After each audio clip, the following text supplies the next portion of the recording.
નમસ્કાર. ચાલો જોઈએ કે 20થી 28 ફેબ્રુઆરીનું આ અઠવાડિયું મેષ રાશિના જાતકો માટે શું ખાસ લઈને આવ્યું છે. આ સપ્તાહમાં થોડા પડકારો પણ છે અને મોટી તકો પણ છે. તો ચાલો ઊંડા ઉતરીને સમજીએ કે આ સપ્તાહ કેવું રહેશે. તો આપણે શું જોવાના છીએ? સૌથી પહેલાં આખા અઠવાડિયાની એક ઝલક લઈશું. પછી જોઈશું કે શરૂઆતના દિવસોમાં કેમ સાવધાની રાખવી જરૂરી છે. એ પછી વાત કરીશું ઉન્નતિ અને આત્મવિશ્વાસ વધારનારા દિવસોની. અને હા, સપ્તાહના બેસ્ટ દિવસો કયા છે એ પણ જાણીશું. અને છેલ્લે પરાક્રમ, યાત્રા, ભાગ્ય અને કેટલાક ખાસ ઉપાયો પર પણ નજર નાખીશું. મેષ રાશિના જાતકો માટે આ અઠવાડિયું છે ને થોડું રોલર કોસ્ટર જેવું રહેવાનું છે. શરૂઆત થોડી ધીમી અને સાવચેતીભરી હશે. પણ ચિંતા ન કરતા, જેમ જેમ દિવસો આગળ વધશે તેમ તેમ ગાડી સ્પીડ પકડશે અને સફળતાની નવી તકો મળતી જ જશે. ચાલો તો પછી શરૂ કરીએ અઠવાડિયાના પહેલા ભાગથી. અહીં છે ને થોડું ધ્યાન રાખવું પડશે, થોડું સંભાળીને ચાલવું પડશે. પણ આવું શા માટે? ચાલો જોઈએ.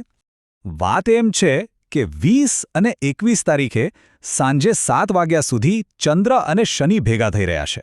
હવે જ્યોતિષમાં જ્યારે આ બંને ગ્રહો સાથે આવે ને તો એનાથી મનમાં થોડો સ્ટ્રેસ વધે છે, કોઈ નિર્ણય લેવામાં કન્ફ્યુઝન થાય છે. બસ આ જ કારણે આ શરૂઆતના દિવસોમાં થોડું સાચવીને ચાલવાની સલાહ છે. તો આ દિવસોમાં શું ધ્યાન રાખવાનું? પહેલું તો તબિયત સાચવવી. બીજું, બોલતા પહેલાં 2 વાર વિચારવું. ખોટી દલીલોમાં તો બિલકુલ પડવું નહીં. અને હા, ખર્ચા પર થોડો કંટ્રોલ રાખો અને બને ત્યાં સુધી મુસાફરી ટાળવી. આટલું કરવાથી ઘણી મુશ્કેલીઓથી બચી શકાશે. પણ અહીં એક સારી વાત છે. આ બધી સાવધાની ખાલી શરૂઆતના 1.5 દિવસ માટે જ છે. 21 તારીખની સાંજથી તો આખો માહોલ જ બદલાઈ જવાનો છે. ચાલો જોઈએ કે આ સકારાત્મક પરિવર્તન શું લઈને આવી રહ્યું છે. તો આ બદલાવ કેમ આવશે?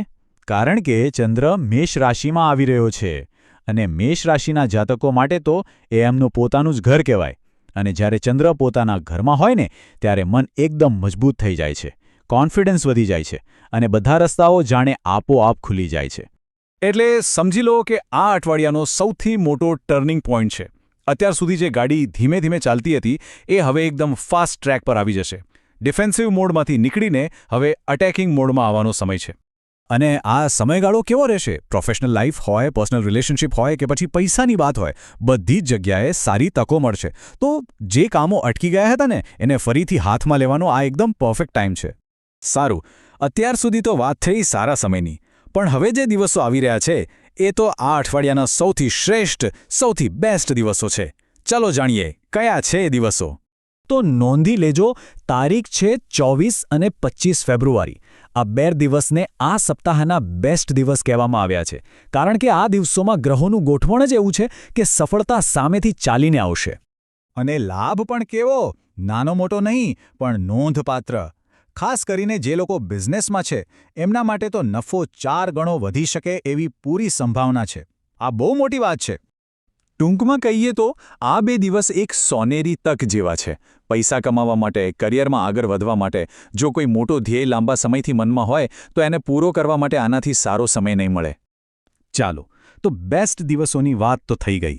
હવે અઠવાડિયાના અંત તરફ જઈએ. અહીં પણ એનર્જી ભરપૂર રહેવાની છે. ખાસ કરીને પરાક્રમ, યાત્રા અને નસીબના મામલામાં.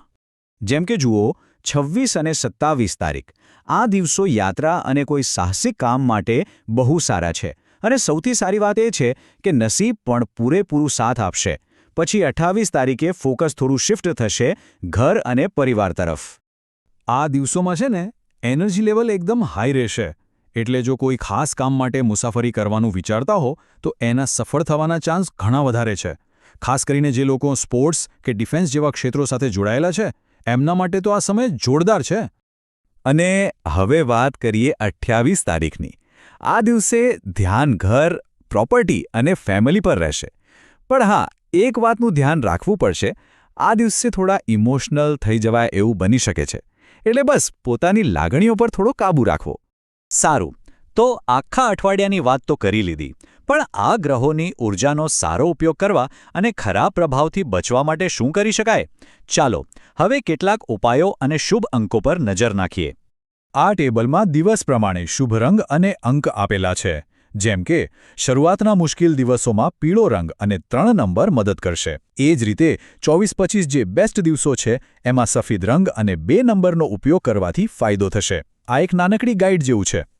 આ સિવાય કેટલાક નાના ઉપાયો પણ છે જે બહુ અસરકારક સાબિત થઈ શકે છે. જેમ કે 20-21 તારીખે સૂર્ય નમસ્કાર કરવા, પક્ષીઓને દાણા નાખવા અને રોજ હનુમાન ચાલીસાનો પાઠ કરવો અને દિવસની શરૂઆત મીઠાઈનું દાન કરીને કરવી. આ નાના કામો પણ મોટી સકારાત્મક અસર લાવી શકે છે. તો બસ આ છે આવનારા અઠવાડિયાનો આખો રોડમેપ. શરૂઆત ભલે સાવધાનીથી કરવાની હોય પણ પછી તો આત્મવિશ્વાસ સાથે આગળ વધવાનું છે. અને જે બેસ્ટ દિવસો છે એમાં તકને ચૂકવાની નથી. આ જાણકારીનો લાભ લઈને આ અઠવાડિયાને શ્રેષ્ઠ બનાવો.